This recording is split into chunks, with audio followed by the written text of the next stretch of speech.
Leaders are moving forward with plans to hold transition elections since a military coup in 2020.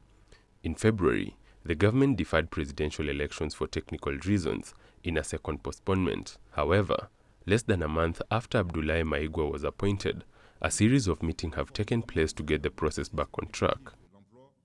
Army General His Excellency Assimi Goita, President of the Transition and Head of State, has given me a framework letter covering 8 points, including the creation of the conditions necessary for the organization of transparent and peaceful elections that will bring the transition to an end.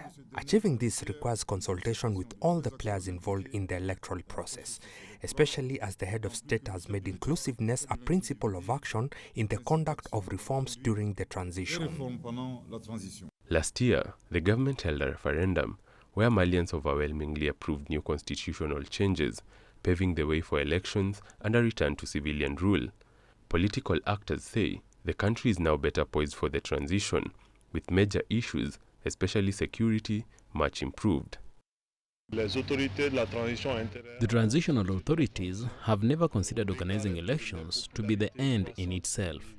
The constitution has just been adopted, which is good news for institutional reforms. Security is better than before. The military thinks it's time to end this transition. You can't stay in transition forever. The regime's process will have to be made legal.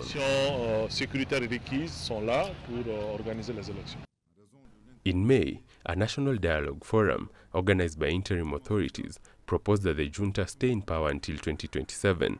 But Malian authorities have announced plans to hold elections in 2025, though no specific timetable has been established. The military says they have made progress on security. We've already had referendums, so today there should be no problems for the organization of presidential elections. It's sufficient to build a consensus around the electoral districts in which the security conditions are present for the holding of elections. Progress towards transition elections seem to be a role in Mali as overall conditions improve for holding the poll. Muturi Kaibere, CGTN.